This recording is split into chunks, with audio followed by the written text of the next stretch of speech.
What's going on, Broncos country? Coming up on today's show, ESPN's Mel Kiper and Field Yates dropped a 3-round mock draft. So I want to react to the picks they have for Denver in round 1 and round 3. I'll give you my analysis and reaction. I invite you to do the same down below in the comments section.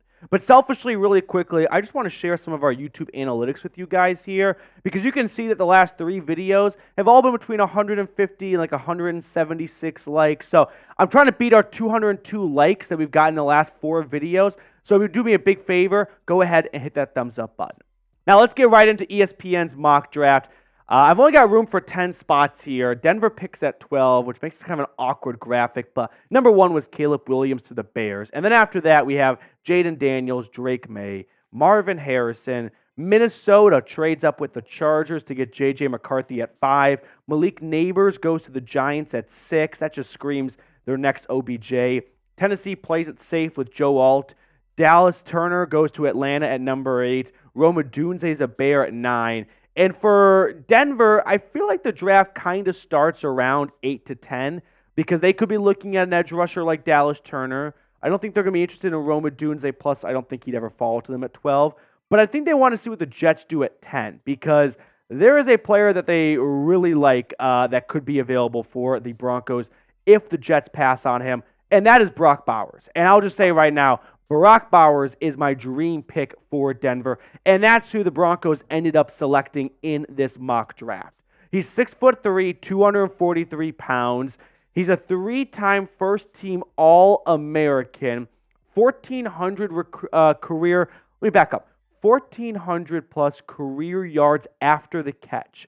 That is a little under 59% of his total yards. So don't look at Brock Bowers and think, tight end, he's just a red zone target.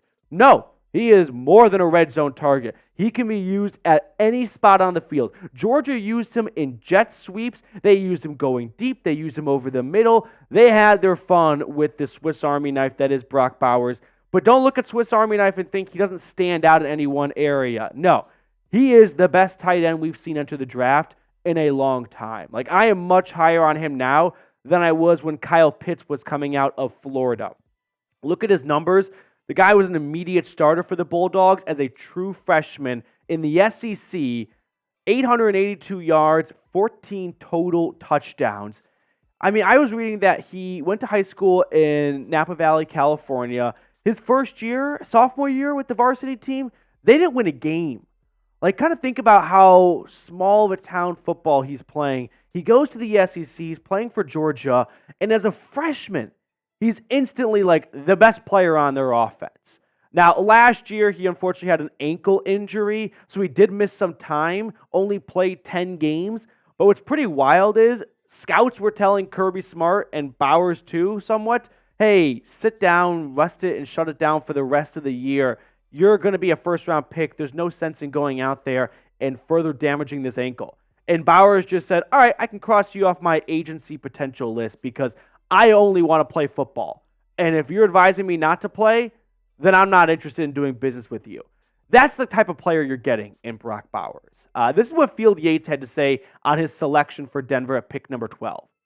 To take a quarterback or not, that's a dilemma I'm sure Denver is weighing heavily. Ultimately, it felt a little too soon for me, and Bowers is a special prospect. He would instantly upgrade the entire passing game no matter who is throwing the ball. Not only is he going to upgrade the entire passing game, like this tight end room all of a sudden goes from being a bottom 5 tight end room, sorry guys, to a top 5 tight end room, because I just think that highly of Brock Bowers. If he is there at pick number 12, I think it's a no-brainer. It's kind of a combination of the safe pick, because Bo Nix or Michael Penix, they could be great. They could be out of the league in 4 years. Bowers, I'll tell you right now, is going to be a perennial Pro Bowl caliber player. Some have kind of comped him to George Kittle. You want to know how many yards George Kittle had his senior year at Iowa? Colin, you want to unmute yourself? Take a wild guess here. How many yards do you think George Kittle had at Iowa his senior year? Take a guess. I'll take a guess. Bowers, for reference, had always seen 700 and 800 yards. I'm going to assume, because you're asking me this, it's pretty low. I'm going to say around 500. 341 yards. Holy wow. So, yeah, if that's the comp, and that's the disparity in college stats, And again, this is just a bigger reflection of the way the tight end position is used in college football, how different it is compared to the NFL. Now, the only knock on Brock Bowers is he doesn't have the biggest frame, so he's not going to be a masterclass in blocking, but he's still a really good blocker. Like, he blocks much bigger than his size would indicate. You do not want to be on the receiving end of his blocks. Is he going to be the best blocking tight end in football? No, probably not. But his receiving upside is going to make up for that in a big way. So I would love a Brock Bowers selection if I were Sean Payton and the Broncos. Now, do you want to pick Brock Bowers? I know that the tight end position can only impact the game so much, and quarterback is ultimately what's going to be the difference maker more often than not from wins and losses.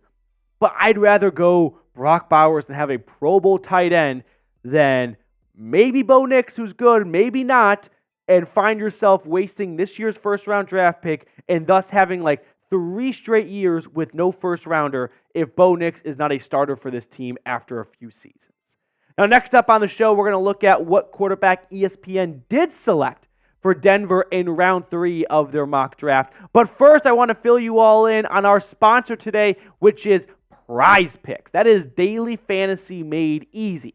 The largest and number 1 DFS platform in North America has an awesome deal for Broncos country. Now, before I tell you about that deal, let me explain to you how Prize Picks works. All you have to do is pick 2 to 6 players. Now, the more players you select, the bigger potential winnings to be had.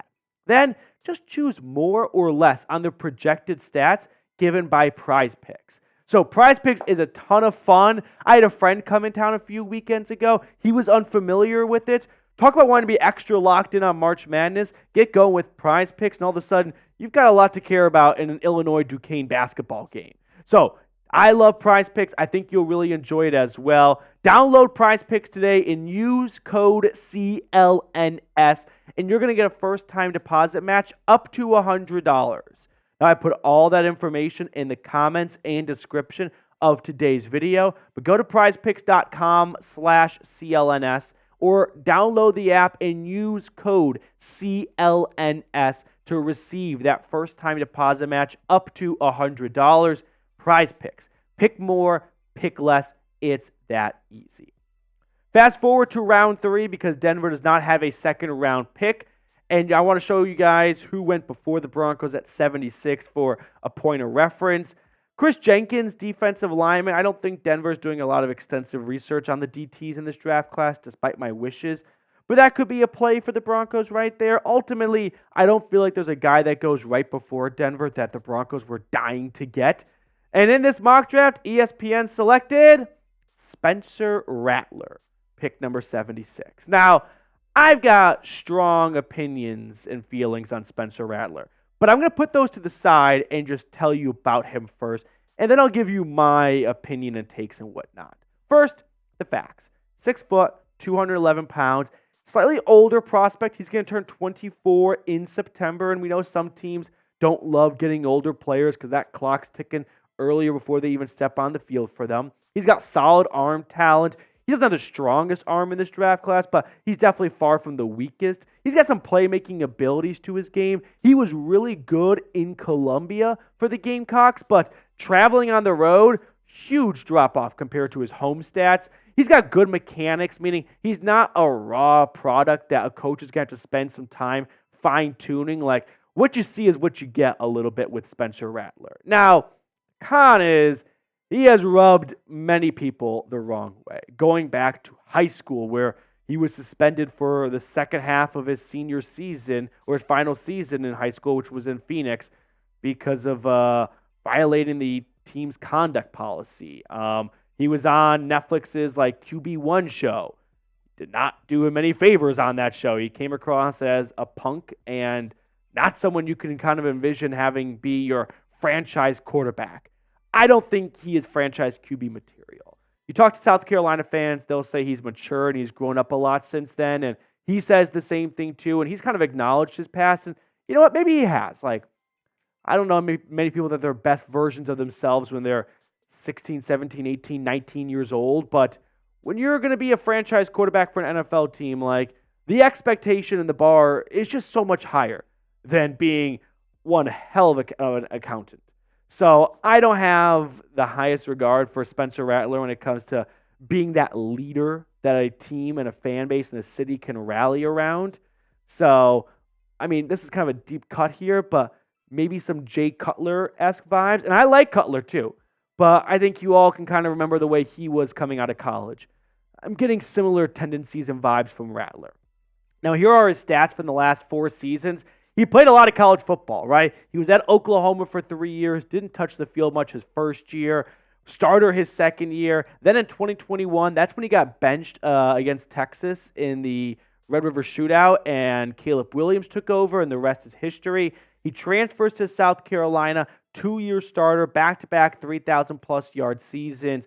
Pretty good stats altogether. Like accuracy-wise, you can see he's got some good fundamentals to his game. Now, this is what Mel Kiper wrote for his selection. Denver's patience at quarterback pays off here. Rattler could certainly compete with Jarrett Stidham for the starting job right away. Rattler threw for 3,186 yards last season, and he has a good pre-draft process. I think ultimately it comes down to how comfortable is Sean Payton with Spencer Rattler. Like, the word on the street has been that Sean Payton and the Broncos have been putting all the quarterbacks they met with, from the combine to pre-draft visits and whatnot, through an absolute gauntlet of tests, like wanting to know, like, in between the ears, what kind of person, what kind of teammate, what kind of player you are. So if Sean Payton comes out of this and, like Kiper said, thinking, you know what, maybe he was a bit of a punk when he was coming out of high school, but that's not the guy he is anymore, then that could be very much in play for Denver. But if you think about Sean Payton, he's not going to put up with someone who is not 100% committed to winning nonstop and doesn't have a look-at-me tendency. Like, what did Sean Payton say to Russell Wilson last year around this time? Stop kissing babies. Spencer Rattler has a bit of a knack or a bit of a reputation for being a selfish person and having a attention-seeking personality. That does not seem like something that would jive well with Sean Payton. But if that's gone and that's not the case anymore, then yeah, this is definitely a name to watch for. I don't think it is, which is why I haven't talked about Rattler much on this channel. I would be very surprised if Sean Payton's like, this is my quarterback. So, reviewing ESPN's mock draft, they go Brock Bowers at pick number 12, and then Spencer Rattler at pick 76. How would you grade this mock draft? I think Brock Bowers is an A, Rattler's an F. Like, I'm sorry, Rattler, if you're watching, but your reputation precedes you. Brock Bowers, I think, is a surefire thing. So I guess we kind of land at like a C+ a little bit from the polarizing picks here. Love the Bowers selection. That is my dream pick for Denver if I'm the Broncos.